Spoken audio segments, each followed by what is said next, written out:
This podcast is brought to you by Platform Equinix.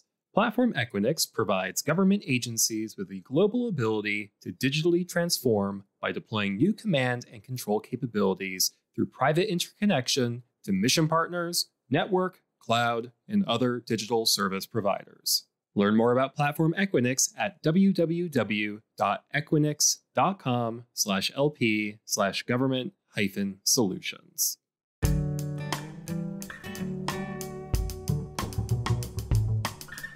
Hello from sunny California. I'm Ross John Fortuny, Managing Editor of GovCIO Media and Research, recording from AFCEA West 2024 here in San Diego. Leaders are discussing the future of defense technology, information, and of course, the global threat landscape. Joining me now is Justin Fanelli, Acting Navy CTO and PEO Digital Technical Director. Welcome. Thank you. So, what are the biggest challenges that you are facing when it comes to securing these huge amounts of data that are being produced and used while also making it more accessible? Right. So this is the yin and the yang, right? Perfectly secure means not accessible, and perfectly accessible likely means not secure. So the good news story here is that we have so many great partners rowing in the same direction. People get it. DoD CIO stood up the Zero Trust Portfolio Management Office. They gave us common definitions for how we're thinking about zero trust. And not only have they documented that, but they've learned by doing with us. And so that partnership has been really strong in terms of us proving it, iterating it. That's agile in action for how we define this and how we raise the ceiling on the outcomes that we can achieve through more secure sharing. This includes across the Navy and Department of Navy. This also includes with partners and allies. So the interesting story here in my mind is each of these challenges are fairly common. We find the same few root causes different places, and when we knock it down one place and prove that out with either a technical or overarching solution, we can crack that nut and share that. And I can talk about how we're doing that in a little bit more detail. Yeah, please do. How are you doing that? Okay. So we've moved to, and kind of after piloting this for a year or so, across the different program executive offices where programs of record and systems of record and services of record reside, we've said, hey, how do we share lessons learned? We have a tactical PEO, C4I. We have a enterprise services PEO, digital. We have an application and software and development, manpower, logistics, and business PEO, and then IWS. So a number of PEOs who are taking on information and technology challenges daily. We have broken down the walls and opened the channels of communication to say if one person has a technical challenge or if one organization or sub-organization has a technical challenge and they crack the nut on that, whether it's through a pilot or through a hero or a small cross-functional team solving something, that's something that we are sharing out to others. And so the leveraging of other people's solutions and in some cases other people's tough lessons learned, that's propagating much faster than it used to. And so we have partners like the Fleet Cyber and the NC Doc folks who are looking across the board, across the horizon, sharing those things. The speed of our turn, the adaptability and change in our posture after we learn something, that cycle time dropped from days and months to hours and minutes in a lot of cases. Well, to sort of expand on partnerships, the thing that you talked about, certainly partnerships within the services within the Department of Defense, how does that sort of factor in industry partnerships and things like that? Yeah, love that. So sometimes people think, at least from the outside, that the Navy and DoD in general is a tough nut to crack, and that we are partial to incumbents and only like a handful of primes, right? And so we're all aware of the Last Supper and the consolidation of primes.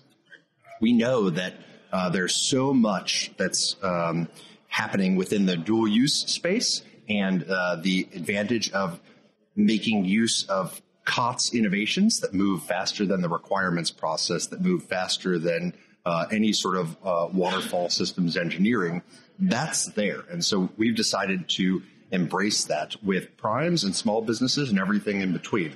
And so one of the ways that we've done that recently is by leveling the playing field and saying outcome-driven metrics are how we're going to prioritize our investments. And so we're doing this from a forecasting perspective to say when we meet with companies, we met with 25 yesterday, and it'll probably be something like that every day. We met with 350 last year. And so whether they're a 5-person company or a 10,000-person company, we're saying, how do you move the needle for the warfighter? We understand your technology. How does it fit into what we are both doing today and want to do? And how does that shift the way that we do our execution? Not everyone has an easy time navigating that defense enterprise and that ecosystem. And so we've broken down some walls there by putting out, so we partnered with USD-R&E, so Heidi Schu's team, on a new website called defensemarket.org. That's navigating the defense system. Let's simplify this for new entrants. We have a lean business case and world-class alignment metrics, outcome-driven metrics approach to say, how do you make a difference in 2 pages or less? Let's tailor that pitch. And then I'm holding with me right now the industry engagement book that we just printed off, hot off the presses, that says, here's how we think about the world. How can you help us, and how can we help you, and how can we partner? And so we've simplified that. We know that complexity kills and simplicity scales. And so we have broken down that. That has resulted in going from 1 pilot in FY22 to 25 pilots, over 10 of which have transitioned in FY23 and growing in 24. And that's just for PEO Digital. I just met with PEO C4I. I talked to MLB on a regular basis. IWS is surging with us. This is a new story as it relates to innovation adoption and how we make this easier for partners to show that they're making a difference for the military. Does it, how do you scale this out to make it so Defense Department wide? How do you make it so everyone can have this simple, scalable sort of system? I love that question. So number one, the Atlantic Council just put out the Innovation Adoption Report. We helped with that. They featured in 4 of their 8 vignettes, success stories that our partners and our teams have completed. We want that to get out into the world. That was sponsored and co-authored by the former Secretary of Defense, former Secretary of the Air Force, and some other just real thought leaders for decades and decades. That's number one. Number 2 is we created an innovation adoption kit for PEOs to across the board. And so we've shared this with the Army, we've shared it with Air Force, we shared it with DoD to say, hey, these are cheat codes for common problems within acquisitions so that we can break into program offices and portfolios with what's new, what lowers operational risk as opposed to prioritizing acquisition risk over operational risk. So how do you crack that nut? Well, there are 14 separate nuts, likely more than that, but 14 separate nuts that we broke down the valleys of death into, and we have a answer for each of those, and we've shown the results in the last 18 months and willing to share that with anybody. Well, you mentioned the Valley of Death. Do you find that now where you're having this, is this a sort of a solution to that particularly, or are you concerned about it going forward when it comes to partnerships, acquisitions, that kind of stuff? So Valley, the visual I have there is someone is trying to either jump over that or fly or hope. Build a bridge, I've heard the Innovation Board say. Sure. Right. So that bridges are tough. They're like pyramids. They take a really long time, especially, right? And so what I think we've tried to do, and including the Defense Innovation Board, just met with a couple of those members recently. We're trying to fill it with water and say, hey, these are the tools that can help you get across. You still have to be able to swim, right? Sinking is still an option. Not every good idea or every S&T project should make it to the end. But we now have oars, a couple rafts, we're building a canoe. And so if you can make it across, that is a measure of that grit. But you shouldn't have to reinvent it every time. So we're letting people either, you could take your mixed metaphor, start on second or third base, or start with the tools to get across, but not everyone should have to figure out the same exact thing. And so the 3 products we have there are that innovation adoption kit, this industry engagement that talks about one specific PEO, but I think it's easy to kind of leverage there. And then the defensemarket.org to show here's how we're doing this. We're going to collect some success stories. We have some outside organizations and nonprofits helping to collect success stories to say, here are winners who are making it across because of merit. This is sort of adjacent, but sort of not.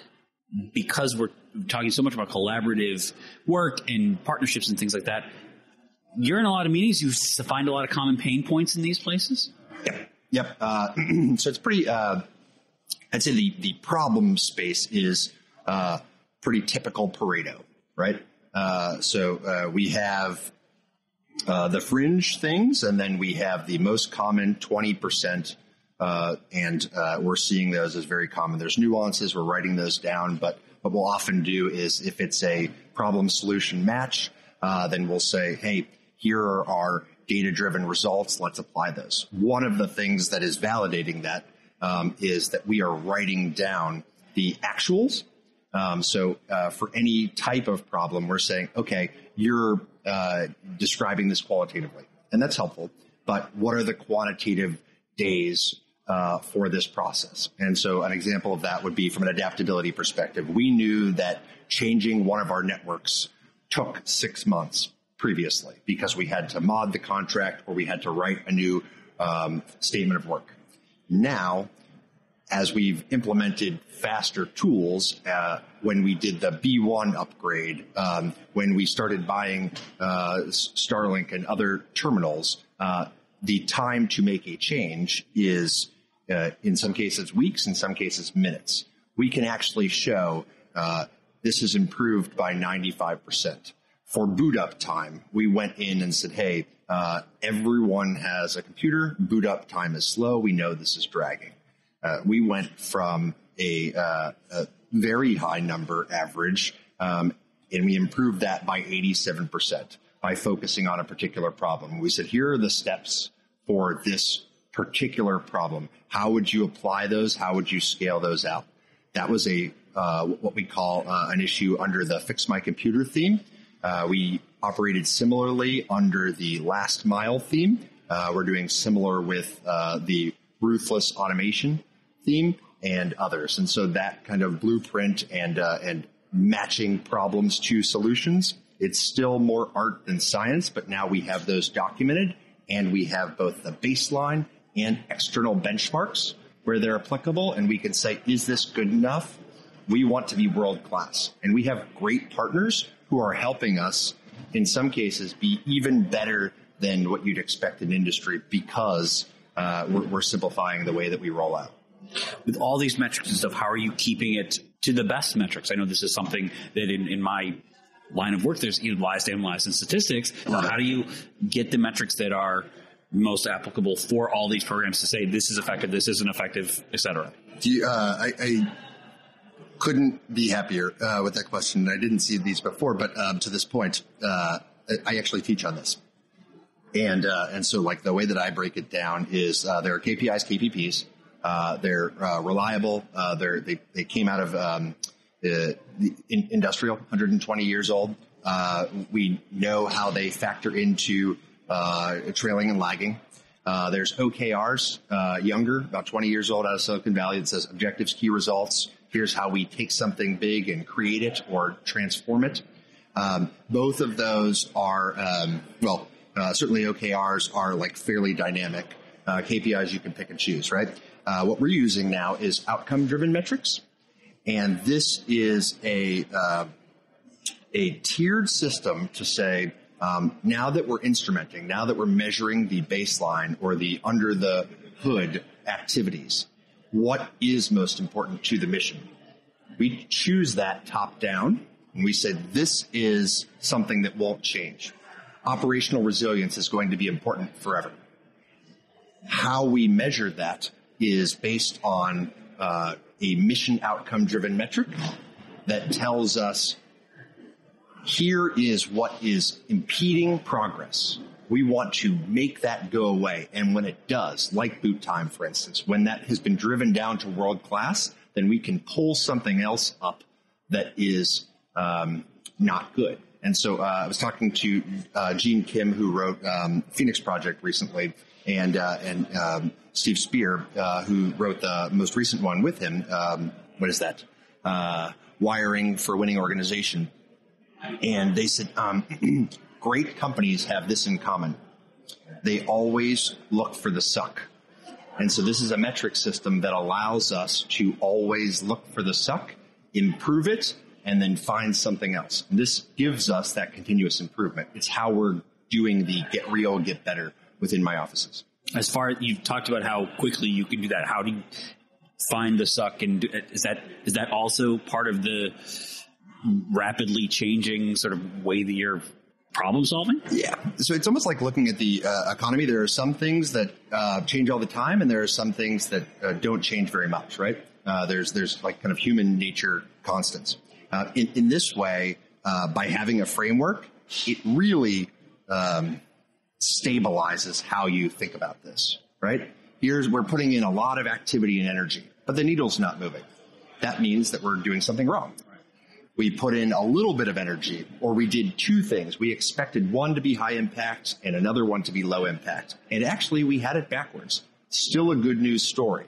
And so it's literally we're measuring based on the impact that projects, pilots, and people are having, as opposed to all of the activities and calories that go into that. And when something moves, we take it down. And when something gets worse, or when we infer that there's an issue, we look at that through this framework, but that's the same every time. So we get really good at that based on reps. I'm excited about the progress, but we're 16 months in. I think that with more reps, we can be absolutely outstanding at this. Nikea Scruggs is the person that we have running our world-class alignment metrics now, and she has an awesome team of data scientists. That is something that we had talked about for a long time. Now that she's doing that and pulling better people in and they have more familiarity, this is just reps at the gym. They're getting in, and they're making us get into better shape than we've ever been in before. Yeah, that's a wonderful metaphor, and we'll end on that. So thanks so much, Justin, for doing this. Thank you.